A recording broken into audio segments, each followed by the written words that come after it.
Moosel Toe.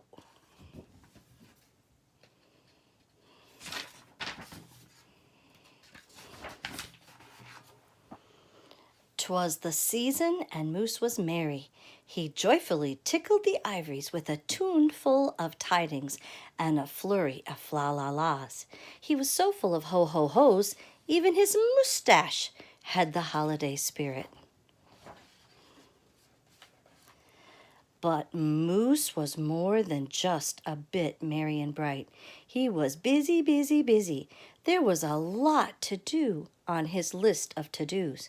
But with orderly organization, a bit of regimentation, lots of imagination, and just plain old Moose know-how, getting ready for the big day should have been simple. Easy. Yes, in all probability, just perfectly perfect. He wasted not one merry minute. Moose got moving and put some hustle into the holiday bustle. He went to work. He wrote cards and letters till his hooves hurt. Check. He shopped until he dropped. Check. He hauled home boxes and bags and presents galore. Moose had gifts for everyone stacked from ceiling to floor. Check, check, check. Then he wrapped yo, yo, yo, and he ribboned ho, ho, ho, and on each and every package he tied a big, beautiful bow. Check and double check. So far, so simple, so easy, so perfectly perfect. Another look at the list, and Moose headed for the kitchen. He pulled out the pots, pans, and bowls, sifted through stacks and racks of cookbooks. He whisked with his left and spooned with his right. Moose baked tons of tins of cookies. Check. Dozens of cakes, breads, sweets. Check, check, check. He made jellies, sticky jams. Moose roasted a goose and some chestnuts. He toasted marshmallows and yams. Check, check, check. Triple check. Yes, yes, so simple, so easy, and yes, but of course, so perfectly perfect. Decorations were up next on his list of things to do and get done. So Moose decked the halls, then he spruced the walls. He beaded, bowed, and mistletoed. He gathered garlands, roped wreaths and holly. Jingle bells sang Noels. Oh, good golly, this Moose was jolly. Check, check, check, check, check, check. Last but not least, he hung all the stockings, each and every one with special care, and just in time, too. Soon Santa would be there. Check and final check. Yes, sirree, getting ready for Christmas was an absolute snap, and so simple, so easy, and if he did say so himself, Moose thought totally, utterly, completely, perfectly perfect. On that night before Christmas, Mother, little sissy, Bucky Jr. looked all through the house. What a job Moose had done. Everything looked bountiful, festival, quite fine indeed. There was just one problem. One minor problem, if you will.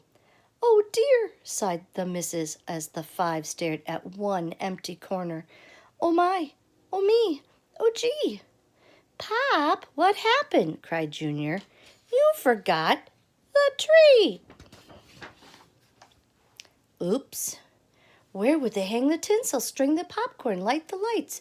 Where would Santa leave his gifts for the kiddies on Christmas Eve night? So Moose pulled on his galoshes and put on his hat. He would find a tree somewhere, somehow, and that's all there was to that. So out went Moose, braving blustery, blowing winds and cold, trudging through the snowdrifts, courageous and bold. Moose first hoofed down to the corner. Not a tree to be had. Then he slid around the block. Uh-oh, things were looking bad. He went down every boulevard, street, and road. He looked down lanes and alleys. Every tree had been sold. There wasn't a branch, not a twig, not even a lousy bowless bough hanging around. Nope, nada, nothing. Not a tree to be found. No tree, sighed a sad Moose as he came home empty-handed on snowy eve. The kids tried to make the best of it. They said, oh, so, Who needs a tree? But Moose could plainly see they were short on the glee. He knew he had to do something, and that's just what he did. In the empty corner he stood and spread his arms out very wide. Then he smiled at his children and winked at his bride. Kids, he declared, fetch your forgetful pop some of that tried and true family glop. So back the kids came, carrying a big pot of glue, and without a word they knew what to do. They each grabbed a part, grabbing strands, taking hold. Then carefully, so carefully, they glopped and they plopped. They pasted and they pressed. They curled and they twirled every which way a follicle could fathom, until Moose's magnificent moustache was indeed even more of a marvel to see. Moose was just a few needles shy of being an evergreen tree. They strung Moose with lights from his head to his toes and draped him with tinsel, beginning right with his nose. They hung balls that were shiny and bells that winkled, candy canes, berries, and plum sugar sprinkles. Then they all stood back. Junior plugged in his pop. Ooh, ah! Yes, Moose truly was an incredible sight.